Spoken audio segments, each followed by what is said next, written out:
Okay, so we're here today to talk to Law Careers Next publisher, Matthew Broadbent, about networking. Thanks for talking to us today, Matthew. So I guess I'll just start by asking, why is networking so important for candidates who are aspiring to, make themselves a legal career?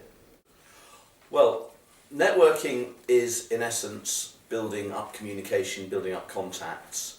As a student, one of the things that you've got to do is accumulate information as you go through the process, because what you're trying to do when you're trying to become a lawyer is understand how that process works, meet the people involved.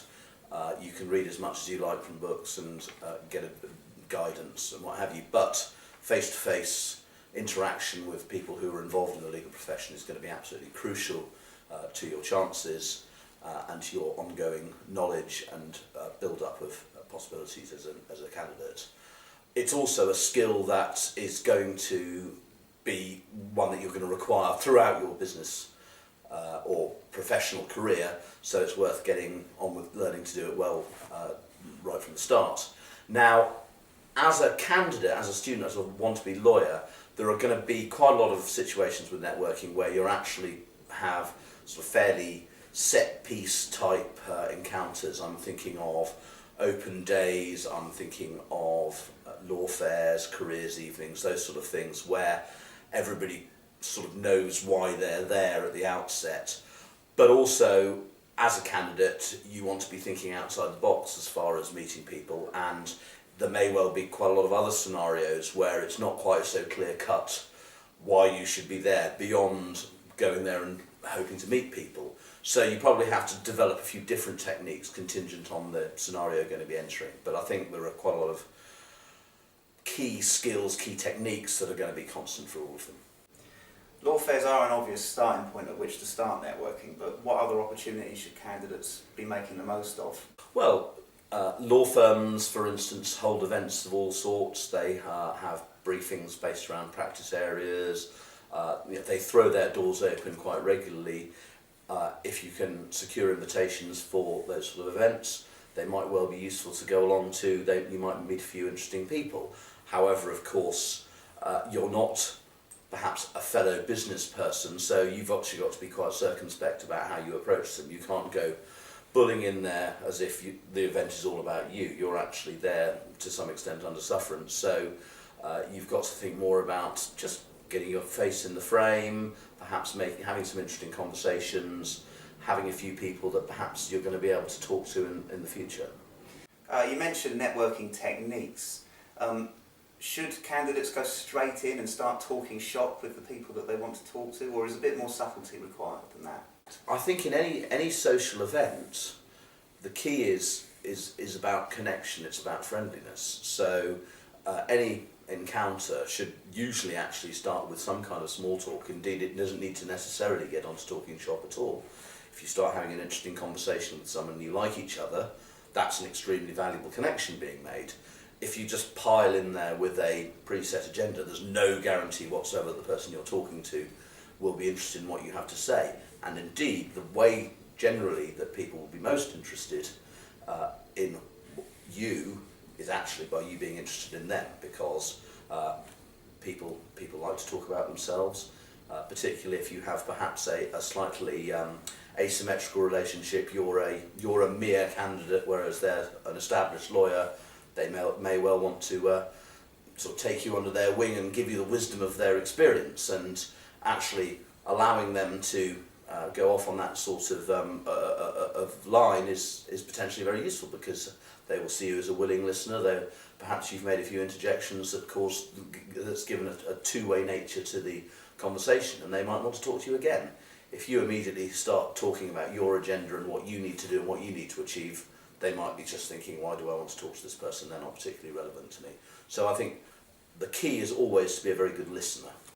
But it can be a bit daunting to go into a room full of people who are engrossed in conversation already. So what's the best way for a candidate to go in and join a group conversation and make themselves included? Well, I think that's perhaps jumping ahead, actually. If we think about perhaps at an event more generally, one technique that I've noticed before is it's quite good to turn up early. As you turn up early, there are fewer people there, you've got a better chance to scope out the room. People's groups may not have begun to coalesce yet, so actually it's easier to start up conversations there.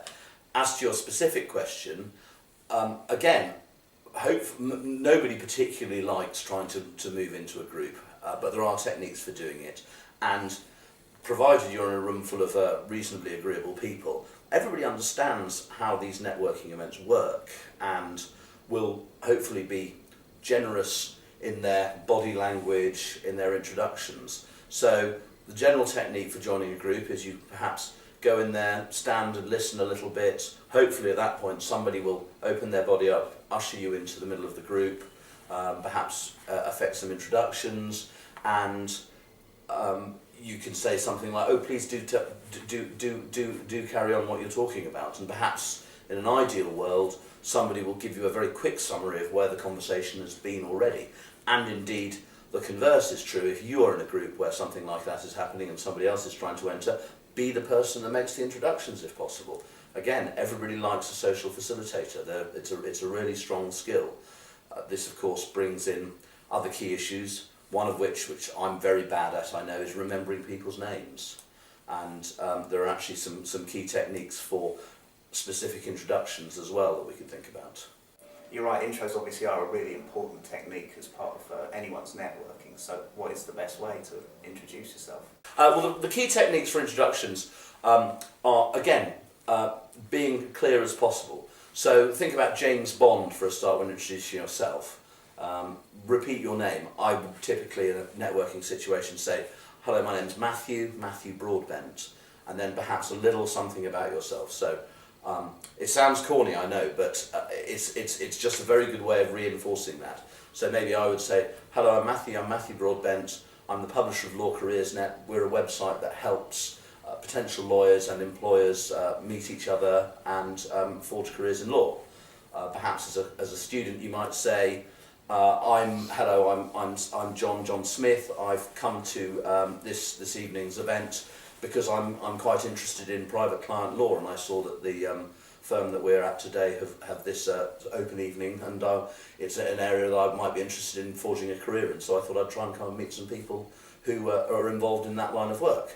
And perhaps that's in turn going to say, somebody else will say, "Well, that's actually what I do. Well, what would you like to know about it?" You know, again, there's always techniques of leading into things, but shut up, don't talk too much. Allow other people, say your piece, communicate your piece, and then bat it over to the other person. "And what's your name and what do you do?" And let them keep going. That sounds very interesting. Okay, that's some very constructive advice. I think we'll wrap it up there. Thanks for talking to us, Matthew. Okay, thank you.